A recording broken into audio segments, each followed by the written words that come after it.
नमस्कार, सिद्धांत prime news चॅनलमध्ये आपलं सर्वांचं स्वागत आहे। आता आपण आलो आहोत महात्मा गांधी विद्यालय मंचर या ठिकाणी। मंचर येथील पुणे नाशिक हायवे रोड लगत उभे आहोत। तर ही महात्मा गांधी मंचरची शाळा, या ठिकाणाहून विद्यार्थी निघाल्याच्या नंतर दोन्ही रस्त्याच्या कडेने जात असतात। परंतु विषय असा आहे का, या ठिकाणी पहिल्यांदा स्पीड ब्रेकर होता, परंतु आता तो स्पीड ब्रेकर पूर्णपणे निघून गेलेला आहे। त्यामुळे गाड्या आहे त्या स्पीडने या ठिकाणाहून जात आहेत।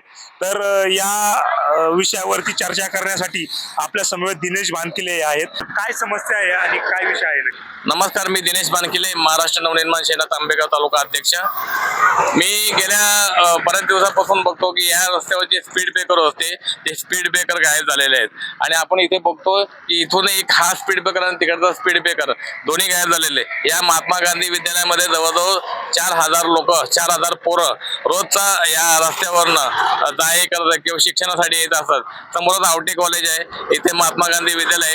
आणि या संदर्भामध्ये मी परवाच्या दिवशी प्राचार्यांना मी निवेदन दिलं किंवा त्यांना सांगायला गेलो होतो की प्राचार्य साहेब, या रस्त्यावर तुमच्या समोर यास असं चाललेलं आहे, इथे उद्या एखाद्या अपघात होण्याची शक्यता आहे। तर प्राचार्यांनी माझं म्हणणं ऐकून घेतलं आणि ते म्हटले की मी पत्रव्यवहार करतो आणि त्यांना त्वरित रस्ता करायला सांगतो। पण याच्यावर आतापर्यंत मी बघितलं गेले 3 दिवस झाले त्यांनी कुठल्याही पत्रव्यवहार केला असेल माहित नाही, पण नगरपंचायत नंतर नगरपंचायतने किंवा हायवेने अजूनपर्यंत 3 दिवस झाले पण दखल घेतलेली नाही।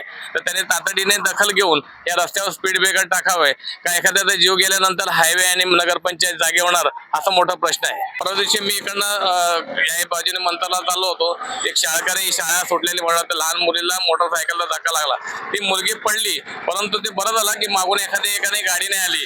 जर एखादी गाडी आली असती आणि त्या मुली जर उडवलं होतं तर किती मोठी हानी झाली असती, समजा उद्या काय झालं असं ते माहिती नसतं पडलं। पण अशी परिस्थिती असताना सुद्धा ह्या हायवेला कसा नॅशनल हायवेचं लक्ष देतच नाही का? त्यांना कळत नाही का किती दिवस झाले, किती महिने झाले या गोष्टीला या इथे स्पीड ब्रेकर नाही आहे।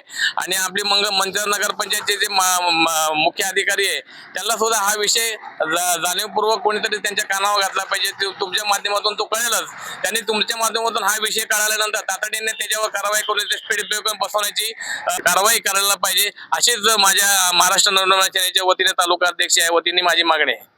तर आपल्या समोर होते दिनेश बानकिले। त्यांचं म्हणणं असं आहे की या ठिकाणी जे स्पीड ब्रेकर आधी होते त्या ठिकाणी स्पीड ब्रेकर नव्याने टाकले पाहिजे, जेणेकरून जे विद्यार्थी या रस्त्याच्या दुतर्फा जात असतात त्यावेळेस त्यांना गैरसोय होणार नाही। जी वाहने भरधाव वेगाने जात असतात तर ती काहीशी या ठिकाणाहून जाताना हळूवारपणे जातील। तर या संदर्भातच दिनेश बानकिले यांनी सांगितलंय, मंचर नगर पंचायत असेल, नॅशनल हायवे असेल, यांनी याच्यावरती त्वरित कारवाई केली पाहिजे आणि या ठिकाणी स्पीड ब्रेकर टाकले पाहिजेत। मी स्वप्नील जाधव, सिद्धांत प्राईम, आंबेगाव।